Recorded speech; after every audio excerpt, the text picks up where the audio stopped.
വല്ലാതെ സ്വാധീനിച്ച മഹൽവിദ്യയാണ് പെരുമ്പറഞ്ഞുകൊണ്ട് എൻ്റെ സംസാര പ്രസംഗിക്കുന്നു. അസ്സലാമു അലൈക്കും വറഹ്മത്തുള്ളാഹി വബറകാതുഹു.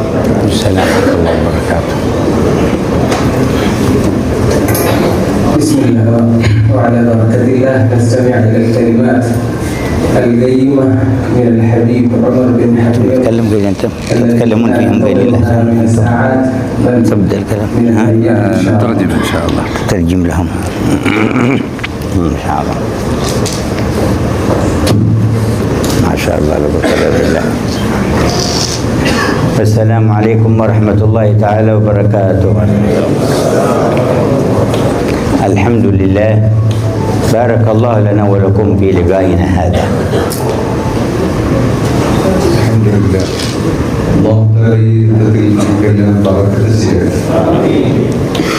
وكل لقاء في الدنيا بورك فيه، فلهذه البركة آثار لذلك اللقاء عندما يلتقي هؤلاء الناس بربهم سبحانه وتعالى. عند لقاء الله تعالى يظهر أثر وفائدة اللقاء في الدنيا. ഭൂമിയിലുള്ള ഇത്തരം എന്ത് സംഗമങ്ങളും വർഗത്തുള്ള നന്മയുടെ സംഗമങ്ങൾ നാളെ അല്ലാഹുവുമായി സന്ധിക്കുന്ന സമയത്ത് മുഅ്മിനീങ്ങൾക്ക് അത് വളരെയേറെ ഉപകാരപ്പെടും. എല്ലാവരും ക്യാമറയിലൊക്കെ റെക്കോർഡ് ചെയ്യേണ്ട ശ്രദ്ധിച്ചാൽ മതി. ولقد حدثنا صاحب الرسالة الذي ختم الله به النبوة والرسالة صلى الله عليه وآله وصحبه وسلم، الذي أرسل رحمة للعالمين، عن آثار اللقاءات التي تكون في هذا العالم وفي عالم الدنيا، في البرازخ وفي القيامة ثم في الجنة. തിരുനബി സ്വല്ലല്ലാഹു അലൈഹി വസല്ലം തങ്ങൾ ഈ ലോകാനുഗ്രഹിയായ തങ്ങൾ മനുഷ്യന്റെ ബന്ധങ്ങളെ കുറിച്ച് നമുക്ക് പഠിപ്പിച്ചിട്ടുണ്ട്. ഭൂമിയിൽ വെച്ചുള്ള നമ്മുടെ പരസ്പര ബന്ധങ്ങൾ, ബർസഖിയായ ലോകത്തുള്ള ബന്ധം, അതിനുശേഷം വരുന്ന പരലോകത്തുള്ള മുഅ്മിനീങ്ങൾ തമ്മിലുള്ള ബന്ധത്തെ കുറിച്ച് വിശദീകരിച്ചിട്ടുണ്ട്. وهكذا يحمل المؤمن مع مشاركته في هذه الحياة لغير المؤمنين في جميع نواحي الحياة، في كل ما أباحه الله تبارك وتعالى، يتميز عنهم بسعة، أنه عندما يبني للحياة يبني للوفاة ولما بعد الوفاة ولما بعد النفخ في الصور وإلى ما بعد الحكم الذي يفصل الله فيه بين الأولين والآخرين من خلقه في القيامة.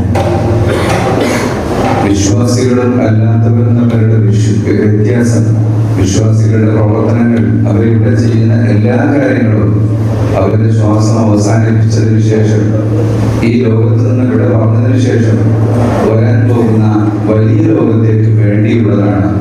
അവരുടെ ജീവിതത്തിൽ അവൻ ചെയ്യുന്ന മുഴുവൻ സംസാരങ്ങളും പ്രവർത്തനങ്ങളും ചിന്തകളും എല്ലാറ്റിനും അവന് ഒരു കാരണമുണ്ടാകും. അവനൊരു വഴി പ്രത്യേകമായി ചിന്തിച്ചുകൊണ്ടായിരിക്കും അവൻ ചെയ്യുന്നത്. ونعود فنسأل الله تبارك وتعالى البركة الواسعة في هذا اللقاء بيننا وبينكم. نعود فنسأل الله تعالى البركة التامة في هذا اللقاء بيننا وبينكم. നമ്മുടെ ഈ കൂടിക്കാഴ്ചയിൽ ഏറ്റവും സമ്പൂർണ്ണമായ കാരുണ്യം ഉണ്ടാകണമെന്ന് അല്ലാഹുവിനോട് നാം ചോദിക്കുകയാണ്. فإننا التقينا فيه وله من أجله، ليس بيني وبينكم غرض من الأغراض ولا قرابة من جهة النسب الحسي، ولكن بيني وبينكم صلة في المقصد الأعلى الذي خلقنا من أجله، بل من أجل خلقت السماوات والأرض، وذلكم أننا مع كوننا من بني آدم صارت بيننا صلة أكبر وأوسع، كوننا من المسلمين من أمة محمد صلى الله عليه وآله وصحبه وسلم.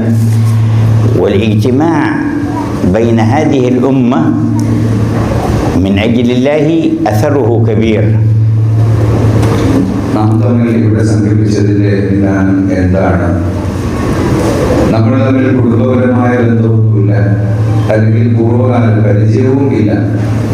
പക്ഷെ നമ്മെ ഒന്നിപ്പിക്കുന്ന വലിയൊരു കാര്യമുണ്ട്, അത് വിശ്വാസമാണ്. അല്ലാഹു സുബ്ഹാനഹു വ തആല ഈ ആകാശത്തെയും ഭൂമിയെയും മുഴുവൻ പടച്ചതിനാണ്, നമ്മെ പടച്ചിട്ടുള്ളത് എന്തിനാണ്? അതെല്ലാം കൃത്യമായ ഒരു ഉദ്ദേശമുണ്ട്. ആ യഥാർത്ഥ ലക്ഷ്യം, മനുഷ്യനെ പഠിച്ചതിന്റെ ലക്ഷ്യം എന്താണോ അതിലേക്ക് എടുക്കാനാണ് നമ്മൾ ആഗ്രഹിക്കുന്നത്.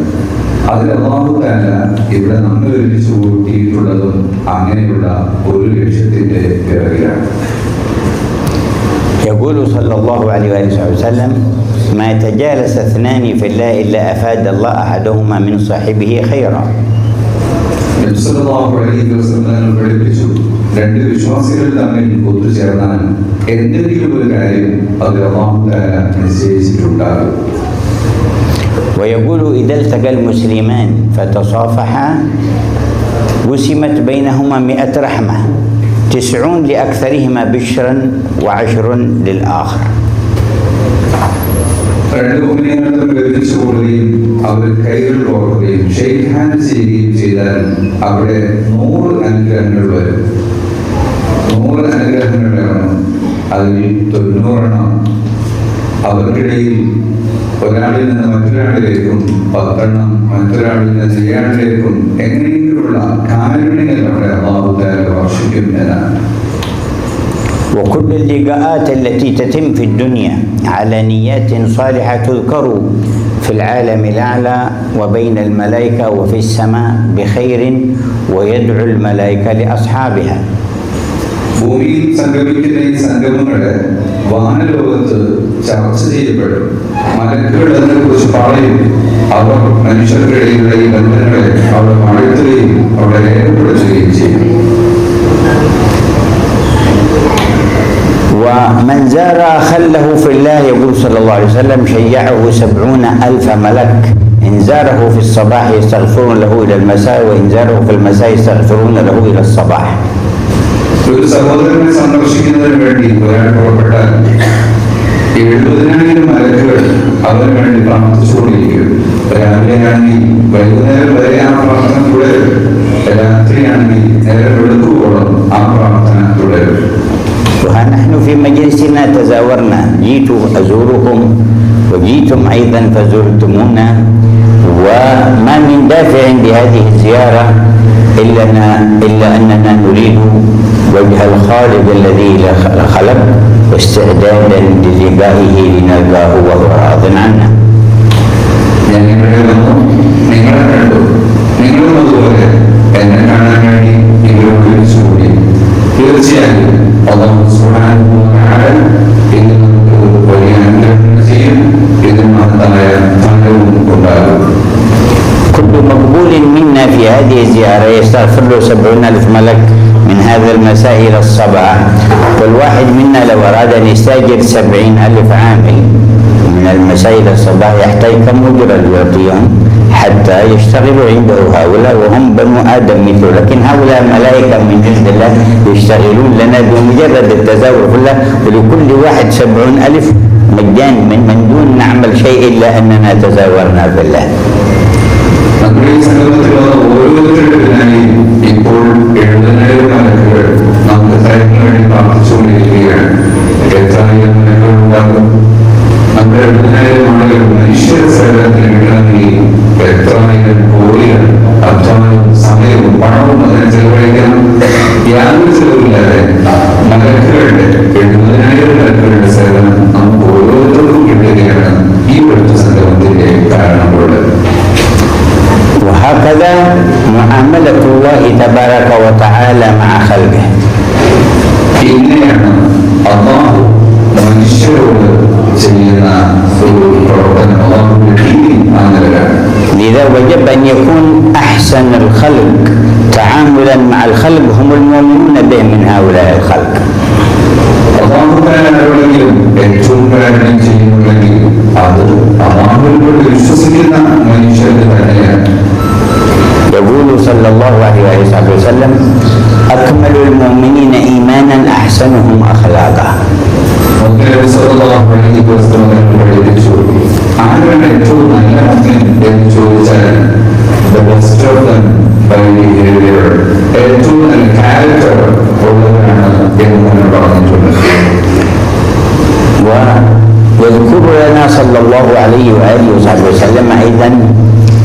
قصة حصلت في بني إسرائيل ثم يذكر لنا نتيجتها في الآخرة، ويقول إن رجلا كان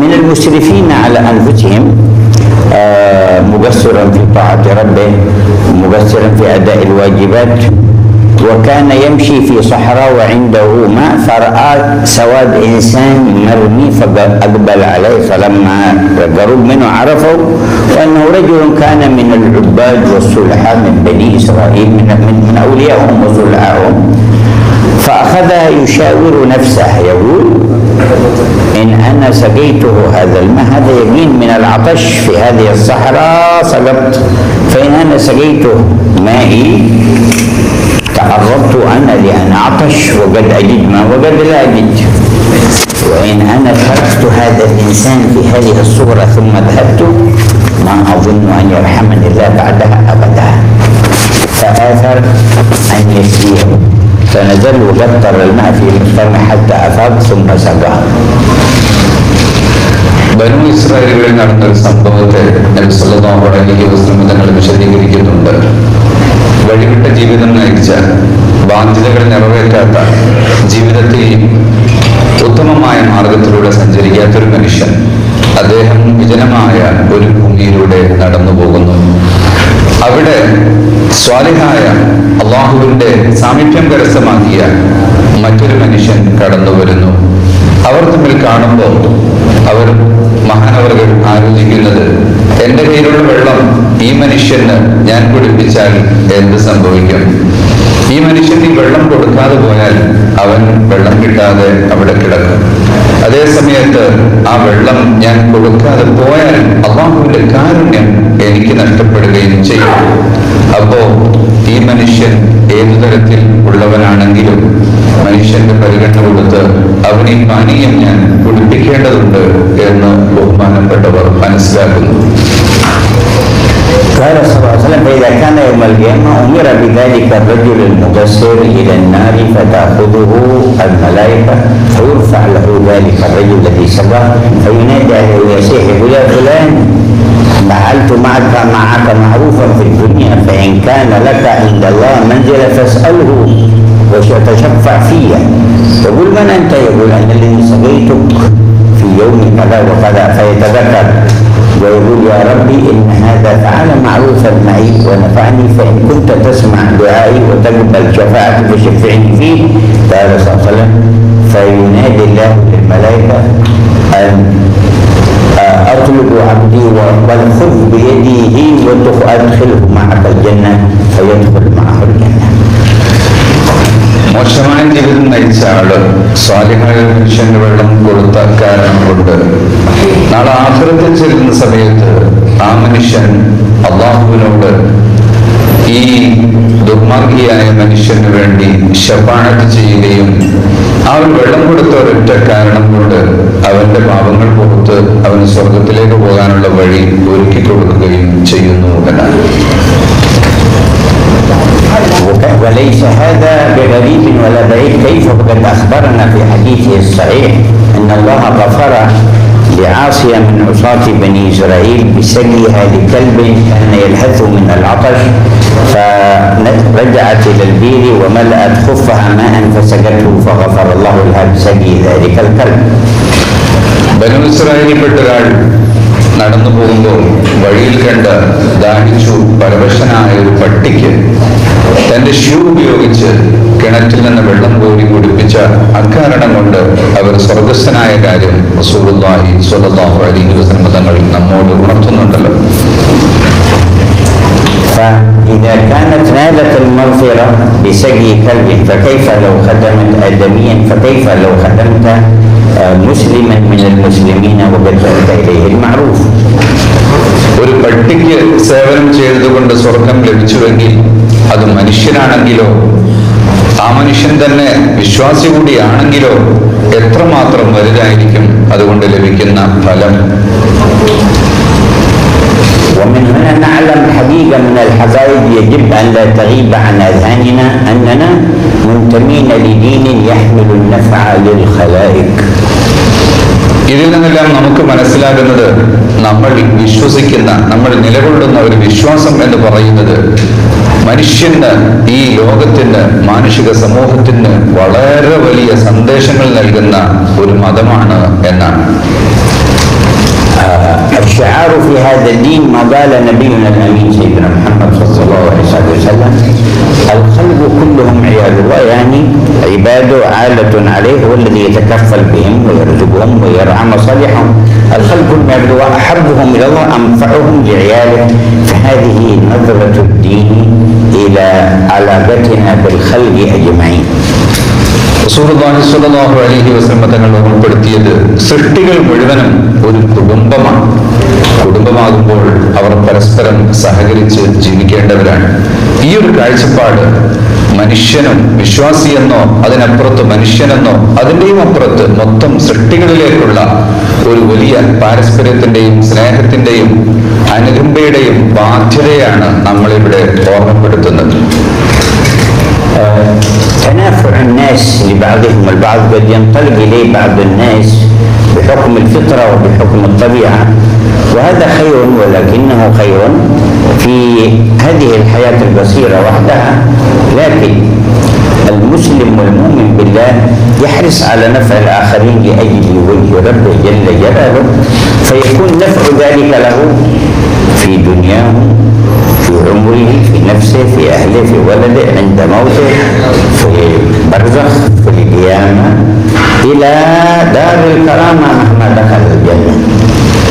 മനുഷ്യർ പരസ്പരം സഹായിക്കുന്നത്, സ്നേഹാനുകമ്പകൾ കാണിക്കുന്നത് പ്രകൃതിപരമായ ഒരു തോന്നൽ കൊണ്ട്, മനസ്സിലുള്ള ഒരു ധാരണ കൊണ്ട് മാത്രം അങ്ങനെ ചെയ്യുന്നവരുണ്ട്. എന്നാൽ വിശ്വാസിയായ ഒരു മനുഷ്യൻ ചെയ്യുന്നത് അവന് അതുകൊണ്ട് പരലോകത്ത് ഗുണം കിട്ടാൻ വേണ്ടിയാണ്, ദുനിയാവിലും അവൻ അതുകൊണ്ട് ഗുണം കിട്ടാൻ വേണ്ടിയാണ്. തനിക്കും തൻ്റെ മക്കൾക്കും കുടുംബത്തിനും തൻ്റെ ജീവിതവുമായി ബന്ധപ്പെട്ട് കിടക്കുന്ന എല്ലാ കാര്യങ്ങളിലും ഇതുകൊണ്ട് ഗുണം ലഭിക്കുന്നു. അങ്ങനെ മരണശേഷവും അതിനപ്പുറത്ത് ഏറ്റവും വലിയ പരമോന്നതമായ സ്വർഗ ജീവിതത്തിലും ഉന്നതമായ സ്ഥാനങ്ങൾ ലഭിക്കലെല്ലാം ഈ സേവനം കൊണ്ട് മനുഷ്യൻ ലഭിക്കുന്നു. അങ്ങനെയുള്ള ഒരു നിയ്യത്ത് ഉണ്ടാകൽ മുഅ്മിനെന്ന് അനിവാര്യമാണ്. وهكذا يظهر فارق واضح بين المؤمن في سعة فكره وبعد نظره وبين غير المؤمن ممن لا يؤمن إلا بهذه الحياة الدنيا. ومع ذلك فالذي لا يؤمن إلا بالحياة الدنيا في شريعة الله عندنا والمبادئ التي بعث بها النبي محمد ما يستقر بشانه وحاله وأمره في معاشه وفي دنياه، ولكن الذي يفوته أكبر. وهنا اختصاص المؤمن بأنه على منهج الذي رتبه له، لا مجرد فكره ولا عقله ولا فكر بشر، بل ولا فكر ملك ولا فكر جن ولا فكر مخلوق، ولكن منهج اختاره المكون البارئ الخالق سبحانه وتعالى. فلهذا هو في قمة في التعامل وفي النظر وفي سعة الفكر. മനുഷ്യർ അവരുടെ പ്രവർത്തനങ്ങൾ ക്രമീകരിക്കുന്നത് അവരുടെ ബുദ്ധിക്ക് തോന്നുന്ന, നല്ലതെന്ന് സ്വയം ബോധ്യപ്പെടുന്ന, ചിന്തിച്ച് മനസ്സിലാക്കുന്ന കാര്യങ്ങൾ എന്ന അർത്ഥത്തിൽ അല്ല. മുഅ്മിനായ മനുഷ്യൻ അവന്റെ മുഴുവൻ കാര്യങ്ങളെയും അവന്റെ തലയിൽ വരുന്നതല്ല, മറിച്ച് ഈ ലോകത്തെ മുഴുവനും സൃഷ്ടിച്ച സർവാധിരാജനായ അല്ലാഹു സുബ്ഹാനഹു വ തആല ഏർപ്പെടുത്തിയിട്ടുള്ള ഒരു നിയമമാണ്. അതാണ് തന്റെ ജന്മം തൊട്ട് മരണം വരെയും ഓരോ ദിവസവും എഴുന്നേറ്റത് മുതൽ ഉറങ്ങുന്നത് വരെയും മുഴുവൻ ഘട്ടങ്ങളിലുമുള്ള എല്ലാ കാര്യങ്ങളിലും അങ്ങനെ ഒരു നിയമമുണ്ട് എന്ന ഒരു ബോധ്യത്തിന്റെയും ചിന്തയുടെയും അടിസ്ഥാനത്തിലാണ് വിശ്വാസി പ്രവർത്തിക്കുന്നത്.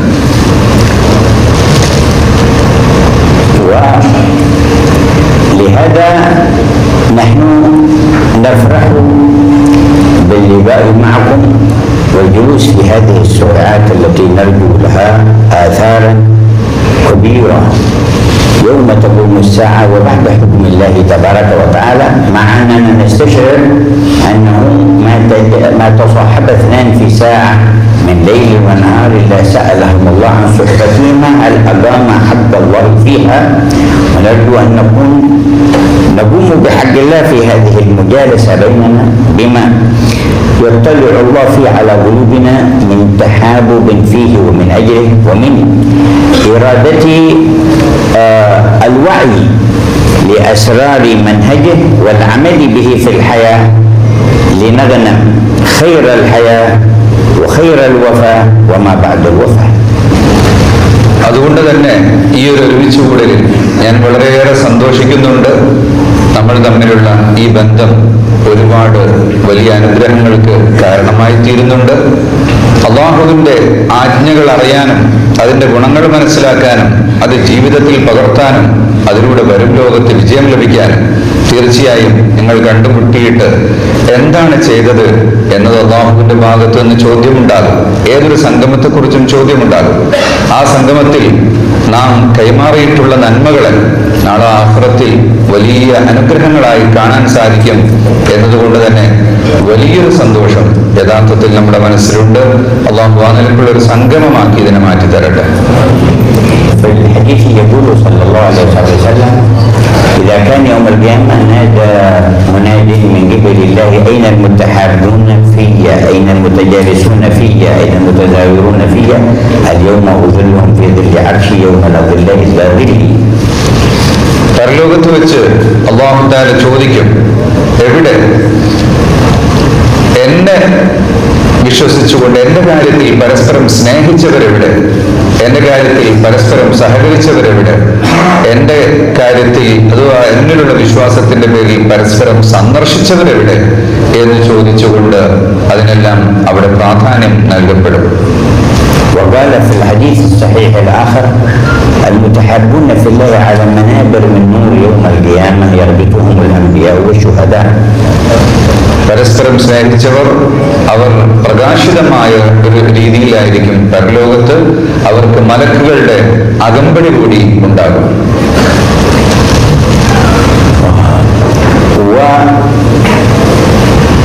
وذلك أن التحابب في الله يقتضي إرادة الخير من كل أخ لأخيه وأن يفيده بأكبر ما يستطيع وأن ينفعه بأكبر ما يستطيع. പരസ്പര സ്നേഹം ഒരാൾ മറ്റൊരാൾക്ക് ഗുണം ചെയ്യുക എന്നൊരു ചിന്ത അതിലുണ്ടാകും.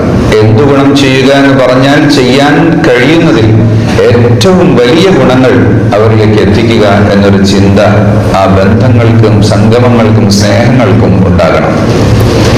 ومن خير ما يكون بيننا من التواصي والتناصح أن يفكر كل منا من خلال حياته القصيرة كيف يكون أنفع للناس من مركزه الذي هو فيه، محله الذي هو فيه، وظيفته التي هو فيها، لأن خالق الحياة واحد وهو خالق الموت، والحكمة واحدة من خلق الموت والحياة ليبلوكم أن يختبركم أيكم أحسن عملا.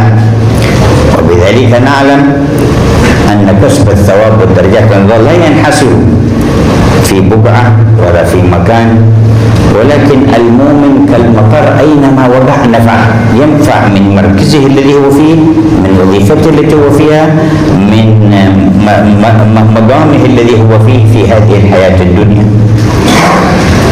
മനുഷ്യർ തമ്മിലുള്ള സ്നേഹങ്ങൾ ബന്ധങ്ങളും ഏറ്റവും മികച്ച ഗുണങ്ങൾ കൈമാറുക എന്ന ലക്ഷ്യം അവർക്കുണ്ടാകണം. കാരണം മുഅ്മിൻ മഴ പോലെയാണ്. അത് എവിടെ പെയ്താലും അവിടെ അത് ഉപകാരമുണ്ടാകും. അപ്പൊ മനുഷ്യന് ഒരുപാട് കാര്യങ്ങൾ ചെയ്യാൻ കഴിയും. നമ്മുടെ ഉദ്യോഗത്തിലോ ജോലിയിലോ അല്ലെങ്കിൽ മറ്റേതെങ്കിലും ബിസിനസ്സിലോ മറ്റേത് തരത്തിലുള്ള ജീവിതമാണ് നാം നയിക്കുന്നതെങ്കിലും ഏത് മേഖലയിലും മനുഷ്യർക്ക് ഉപകാരം ചെയ്യാൻ വേണ്ടി നമുക്ക് സാധിക്കും. അപ്പോ എന്ത് തരത്തിലുള്ള സേവന മേഖലയിലാണ് നാം കുടികൊള്ളുന്നത് എങ്കിലും ആ മേഖലയിൽ എല്ലാം തന്നെ ഏറ്റവും മികച്ച സേവനം നൽകുക എന്നത് നമ്മുടെ ഒരു മോട്ടോ ആയി മാറണം. ومن سنة الله مع خلقه أنه لا يبذل أحد من خلقه شيئا له من أجل وقتا أو فكرا أو عملا أو مساعدة لإنسان بل حتى لحيوان إلا وبادره الحق تبارك وتعالى بفضل من عنده وعناية يعبر عنها الحق بقوله في الحديث القدسي: من تقرب إليه شبرا تقربت إليه ذراعا ومن تقرب لي ذراعا تقربت منه باعا ومن أتاني يمشي أتيته هرولا وقوله: إن الله لا يظلم مثقال ذرة وإن تك حسنة يضاعفها. അള്ളാഹുവും സൃഷ്ടികളുമായുള്ള ഒരു ബിസിനസിന്റെ രീതി, മനുഷ്യൻ അള്ളാഹുവിലേക്ക് ഒരു ഇഞ്ചെടുത്താൽ അള്ളാഹു ഒരു ചാണെടുക്കും, ഒരു ചാണെടുത്താൽ ഒരു മുഴമെടുക്കും. അപ്പൊ മനുഷ്യർ തമ്മിൽ ചെയ്യുന്ന ഏത് നല്ല പ്രവർത്തനങ്ങൾക്കും അള്ളാഹു താല ഉടനെ തന്നെ ഫലം ചെയ്യും. അത് നാം എത്രയാണോ ചെയ്യുന്നത് അതിന്റെ 10 ഇരട്ടി, അതിനേക്കാളും വലുതായി ചെറിയ അണുകണങ്ങൾക്ക് 100 കണക്കിന് മടങ്ങ് ഫലമായിട്ടാണ് അള്ളാഹു നമുക്ക് ഗുണം ചെയ്യുന്നത്. فعلى المؤمن أن يحسن اغتنام ما أوتي من عقل، من فكر، من قوة، من قدرات، من استعدادات، ويبذلها فيما هو أنفع له ولأسرته ولجيرانه ولمن حوله ولأهل بلده، لتعود له بالعوائد الحفظ في الدنيا ودفع أنواع الشرور، والأكبر من ذلك السلامة من عذاب القبر وشغوله ومن عذاب القيامة ومن الدخول إلى النار، لأن الدخول إلى النار هو الخزي الذي قال عنه فيما يحكي عباده أولو الألباب: ربنا إنك من تدخل النار فقد أخزيته، والفوز ما قال الله: فمن زحزح عن النار وأدخل الجنة فقد فاز. إذن يجب أن يوسع المؤمن العاقل نطاق ترتيبه للأمور، فيرتب حياته، يرتب قدراته وإمكانياته فيما يعود بالنفع على نفسه، على أسرته، على قرابته. النفع القصير والنفع الطويل. نريد بالنفع القصير كل ما نفع الإنسان في حياته الدنيا، ونريد بالنفع القصير كل ما كان سبب للانتفاع في البرزخ وفي القيامة ولدخول الجنة. هذا النفع الكبير. لابد أن نسخر طاقاتنا لأن نكون نافعين بالنفع القصير والنفع الطويل الكبير. നമ്മുടെ സേവനങ്ങൾക്ക് ഫലമായി ലഭിക്കുന്നത് വാക്കുകൊണ്ടോ പ്രവർത്തനം കൊണ്ടോ ചിന്ത കൊണ്ടോ ഏതെങ്കിലും രൂപത്തിലുള്ള ഉപകാരം മറ്റുള്ളവർക്ക് ചെയ്യുമ്പോൾ അതിന് അല്ലാഹു തആല അതുകൊണ്ട് നമുക്ക് വരുന്ന ആപത്തുകളെ തടുക്കും, ദുരന്തങ്ങളെ പ്രതിരോധിക്കും. അതുപോലെ മരണത്തെ ഏറ്റവും നല്ല ഈമാനുള്ള മരണമാക്കാൻ, ഈമാൻ നഷ്ടപ്പെട്ടു പോകുന്നതിനെ തൊട്ട് അല്ലാഹു നമ്മെ സംരക്ഷിക്കും. ഖബറിൽ നമുക്ക് ശിക്ഷ ലഭിക്കുന്നതിനെ തൊട്ട് കാവലുണ്ടാകും. ഏറ്റവും മോശമായ നിന്ദ്യമായ നരകത്തിൽ കടക്കുന്നതിനെ തൊട്ടുള്ള കാവലുണ്ടാകും. ഏറ്റവും നല്ല അനുഗ്രഹീതമായ സന്തോഷത്തിന്റെ ഇടമായ സ്വർഗത്തിലേക്ക് പ്രവേശമുണ്ടാകും. ഇതിനെല്ലാം നമ്മൾ ചെയ്യുന്ന പ്രവർത്തനങ്ങൾ കാരണമായി തീരും. അതുകൊണ്ട് നമ്മുടെ വാക്കുകൊണ്ടോ ചിന്ത കൊണ്ടോ ഉപദേശം കൊണ്ടോ കൺസൾട്ടൻസി കൊണ്ടോ എന്തുകൊണ്ട് നമ്മൾ കാര്യം ചെയ്യുന്നുണ്ടെങ്കിലും ഏറ്റവും മികച്ച സേവനം നൽകാൻ വേണ്ടി നാം ശ്രമിക്കണം. ومن فتح على نفسه باب نية حسنة فتح الله له 70 بابا من أبواب التوفيق. ഒരാൾ നന്മയ്ക്ക് വേണ്ടിയുള്ള കൊതി ഉണ്ടായാൽ, ആശ വെച്ചാൽ അല്ലാഹു തആല അവന് 70 കവാടങ്ങൾ നന്മയ്ക്ക് വേണ്ടി തുറന്നു കൊടുക്കും. رأى الصحابة يوما رجل شاب منطلق في عمله لكسب المال، فقال بعض الصحابة: لو كان قوة هذا صرفت للجهاد في سبيل الله. فقال النبي صلى الله عليه وسلم: إنه إن خرج يعف نفسه عن المسألة فهو في سبيل الله، وإن خرج ينفق على أهله ويكفيهم شأن معيشة فهو في سبيل الله. وإن خرج له والدان يكفيهما وينفق عليهما فهو في سبيل الله.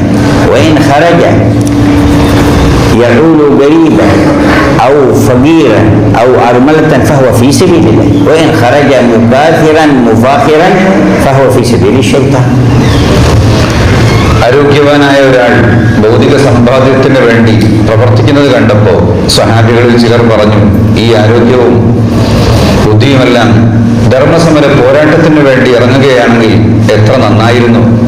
റസൂലുള്ളാഹി സ്വല്ലല്ലാഹു അലൈഹി വസല്ലം തങ്ങൾ പറഞ്ഞു, ലാ, അവൻ ചെയ്യുന്ന പ്രവൃത്തി കൊണ്ട് അവൻ മറ്റൊരാളുടെ മുന്നിൽ കൈ നീട്ടാത്ത ഒരവസ്ഥയുണ്ടെങ്കിൽ അതാണ് ധർമ്മസമരം. അവന്റെ കുടുംബത്തെ പ്രയാസരഹിതമായി പോറ്റാൻ അവന് സാധിക്കുന്നുണ്ടെങ്കിൽ അത് അല്ലാഹുവിന്റെ മാർഗത്തിലുള്ള ധർമ്മസമരമാണ്. അവന് മാതാപിതാക്കളുണ്ടെങ്കിൽ അവരെ സംരക്ഷിക്കാൻ വേണ്ടി ഇവന്റെ ഈ അധ്വാന വിയർപ്പിന്റെ ഗണങ്ങളെ കൊണ്ട് സാധിക്കുന്നുണ്ടെങ്കിൽ അതും അല്ലാഹുവിന്റെ മാർഗത്തിലുള്ള പോരാട്ടം തന്നെയാണ്. അതിനു പുറമെയും അവന് വേറെ കാര്യങ്ങൾ ചെയ്യാൻ സാധിക്കുന്നുണ്ടെങ്കിൽ അതെല്ലാം അല്ലാഹുവിന്റെ മാർഗത്തിലുള്ള ജിഹാദ് തന്നെയാണ്. സമ്പത്ത് ധാരാളമായി ഒരുമിച്ച് കൂട്ടുക, അതുകൊണ്ട് അഭിമാനം കൊള്ളുക, പൊങ്ങച്ചം, ഇതാണ് അവന്റെ ലക്ഷ്യമെങ്കിൽ അത് പിശാചിന്റെ മാർഗമാകുന്നു. ويقول في حديثه الآخر: من بات ويده كالة من عمل يده بات مغفورا له. ഒരാൾ കിടന്നുറങ്ങുന്ന സമയത്ത് അധ്വാനിച്ച ക്ഷീണം കൊണ്ടാണ് ഉറങ്ങുന്നതെങ്കിൽ അവന്റെ ആ ഉറക്കം പാപരഹിതനായി, അല്ലാഹു പാപം പുറത്തവനായിട്ടാണ് അവൻ ഉറങ്ങുന്നത്. وعند سعة فكر المؤمن يعلم أنه يجب أن يتعاون البيت والمدرسة والمسجد والجامعة والسوق والحرف والمهن تتعاون كلها على تحقيق أمن الناس واستقرارهم وأمن معاشهم، بل وعند المؤمن أيضا سعادة معادهم كلها يجب أن تتكامل وأن تتعاون بصبغة واحدة في دين الله، لأن الله رب الجميع وإليه مرجع الجميع، ولأنه جعل الحياة متكاملة لا يغتني فيها فئة عن فئة ولا جماعة عن جماعة، ولكن بتعاون الجميع يحصلون على المستوى الرفيع في مصلحة الدين والدنيا والآخرة. ഒരാളുടെ പ്രവർത്തനം തന്റെ സ്വന്തം കാര്യങ്ങൾക്ക് വേണ്ടിയോ എഡ്യൂക്കേഷന് വേണ്ടിയോ വലിയ യൂണിവേഴ്സിറ്റികൾക്ക് വേണ്ടിയോ അല്ലെങ്കിൽ പൊതു സാമൂഹ്യ പ്രവർത്തനങ്ങൾക്ക് വേണ്ടിയോ എന്ത് കാര്യങ്ങൾക്ക് വേണ്ടിയാണെങ്കിലും അവന്റെ ജീവിതത്തിലെ ആ ചെയ്യുന്ന മുഴുവൻ കാര്യങ്ങളും ആഖിറത്തിൽ ഉപകാരം ലഭിക്കുന്ന അള്ളാഹുവിന്റെ കാരുണ്യം എന്ന് പറയുന്നത് വളരെ വിശാലമാണ്.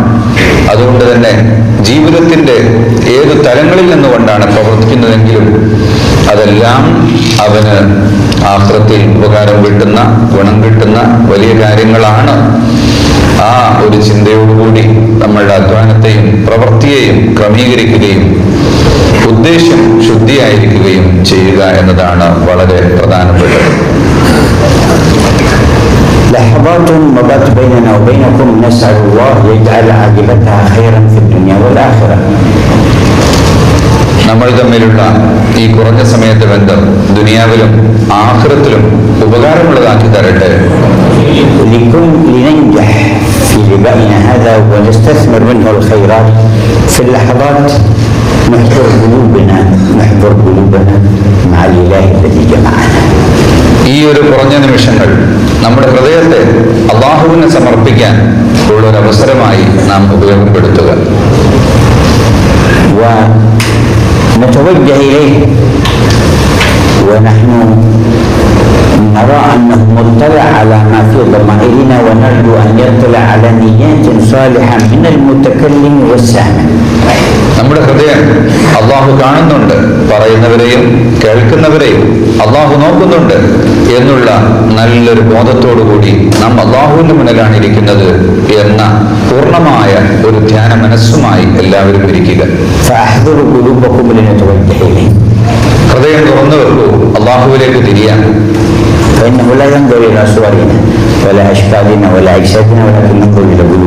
അള്ളാഹു നമ്മുടെ അപ്പിയറൻസിലേക്കല്ല നോക്കുന്നത്, നമ്മുടെ ഹൃദയത്തിലേക്കാണ്.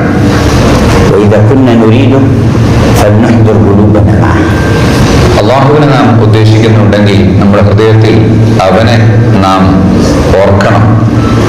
لننجح في اجتماعنا نتوجه جميعا إلى الله ونسأله. ഈ സംഗമം വിജയിക്കുന്നതിന് വേണ്ടി നമുക്ക് എല്ലാവർക്കും ഹൃദയം തുറന്ന് അള്ളാഹുവിനോട് ചോദിക്കാം. اللهم كما جمعتنا هنا فاجمعنا في البرزخ والقيامة في زمرة نبي محمد. ഇവിടെ ഒരുമിച്ച് കൂടിയതുപോലെ ഞങ്ങളെ ബർസഖിലും ആഖിറത്തിലും മുത്തുനബി സല്ലല്ലാഹു അലൈഹി വസല്ലം തങ്ങളോടൊപ്പം ഞങ്ങൾ ഒരുമിച്ച് കൂട്ടണേ അല്ലാഹ്. لا تحرمنا رؤيته. അവരെ കാണാനുള്ള ഭാഗ്യം ഞങ്ങൾക്ക് നിഷേധിക്കരുതേ അല്ലാഹ്. فهو الويل لمن لا يراني يوم القيامة. ഖിയാമത്ത് നാളിൽ എന്നെ കാണാത്തവന് നാശമാണ് എന്ന് പറഞ്ഞിട്ടുണ്ട്. فاجعل كل عين من عين هذه تراه بفضلك يوم القيامة. ഈ കണ്ണുകൾ കൊണ്ടെല്ലാം അവരെ കാണാനുള്ള സൗഭാഗ്യം ഞങ്ങൾക്ക് തരണേ അല്ലാഹ്. اللهم أمد كل واحد منا بالتوفيق. ഞങ്ങൾക്കെല്ലാം സൗഭാഗ്യം തരണേ അല്ലാഹ്. أصلح قلبه ഹൃദയം ശുദ്ധിയാക്കി തരണേ. وأصلح أهله കുടുംബത്തെ നന്നാക്കി തരണേ. وأصلح له دينه الذي هو عصمة أمره. ഞങ്ങളുടെ ദീനീ കാര്യങ്ങൾ നല്ലതാക്കി തരണേ. وأصلح له دنياه التي فيها معاشه. ദുനിയാവിൽ ഞങ്ങളുടെ ജീവിതത്തിന്റെ കാര്യങ്ങളും നല്ലതാക്കി തരണേ. وأصلح له آخرته التي إليها معاده. ഞങ്ങൾ മടങ്ങുന്ന പരലോകവും നല്ലതാക്കി തരണേ. جنبهم الفتن والمشاكل والآفات. ഫിത്നകളിൽ നിന്നും ആഫത്തിൽ ഞങ്ങളെ കാക്കണേ. ارزقهم الطمأنينة والسكينة والإنابة والإخبات. ആമീൻ ആമീൻ وتولهم في الظواهر وفي الخفيات. ആമീൻ. اللهم لا صرفتنا من مجمعنا إلا وأنت ناظر بعين الرحمة إلينا. آمين. واجزي كل من كان سببا لاجتماعنا ولقائنا. آمين. واجعل لقاءنا هذا مذكورا في العالم الأعلى بخير ما تذكر به لقاءات عبادك الصالحين. آمين. وحزبك الموفقين. آمين. اللهم واجعل من آثار ذلك نورا يضيء في قلب كل واحد منا. آمين. لا ينطفي أبدا بل يزداد حتى إذا جمعت العبادة يوم القيامة وجعلت نبيك صلى الله عليه وسلم آمين. ومعه الذين نورهم يسعى بين أيديهم وبأيمانهم اجعلنا معهم اجعلنا معهم اجعلنا معهم يوم لا يخزي الله النبي والذين آمنوا معه نورهم يسعى بين أيديهم وبأيمانهم يقولون ربنا أتم لنا نورنا واغفر لنا إنك على كل شيء قدير. ربنا أتم لنا نورنا واغفر لنا إنك على كل شيء قدير. خلقنا بأحسن الأخلاق أدبنا بأحسن الآداب ثبتنا على الحق والهدى والصواب وارزقنا المتابعة لنبيك محمد صلى الله عليه وسلم سيد الأعباد. اللهم سر قلبه بنا اللهم أبر عينه بنا بجاه عندك ومنزلته لديك. لا تقطعنا عن رجائك ولا تقطعنا عن الصدق معك ولا تقطعنا عن ركبه نرافقه يا أرحم الراحمين. أكرمنا بمرافقته وأسعدنا اللهم بقربه وحسن الأخذ عنه. اللهم ادفع به عنا الأسوأ والبلوى وأصلح أحبابنا هؤلاء في كيرلا وفي الهند وفي جميع بلاد المسلمين. أصلح الأمة واكشف الأمة واجل الظلمة وادفع النجمة. وعامل يا الله بمحض الفضل والرحمة. وعامل يا الله بمحض الفضل والرحمة. يا أرحم الراحمين يا أرحم الراحمين يا أرحم الراحمين. أقبل بوجهك الكريم علينا وعاملنا بألطافك الجميلة يا الله يا الله يا الله يا غوثاه يا رباه. لا تخيب رجاءنا ولا ترد دعاءنا. اللهم أجزل عطاءنا بلغنا فوق منانا وأصلح ظواهرنا وخفايانا يا الله يا خير مجيب وأكرم مستجيب. ثبتنا على قدم الحبيب والاتباع له في كل ظاهر وباطن يا كريم يا مجيب يا رحمن يا رحيم يا الله. بوجاهة الحبيب المصطفى وآله وأصحابه أهل الصدق والوفاء ومن لهم تابع واقتفى، واجعلنا ممن اتبعهم واقتفى، واحشرنا معه في زمرة أهل الوفاء يا عالم السر وأخفى برحمتك يا أرحم الراحمين. لا تدع لنا ذنبا إلا غفرته، ولا هما إلا فرجته، ولا كربا إلا كشفته، ولا دينا إلا قضيته، ولا حاجة من حوائج الدنيا والآخرة لك فيها رضا فيها صلاح إلا قضيتها إلا قضيتها ويسرتها في خير ولطف وعافية برحمتك يا أرحم الراحمين يا أرحم الراحمين يا أرحم الراحمين. بسر الفاتحة إلى حضرة النبي محمد صلى الله عليه وسلم. الفاتحة.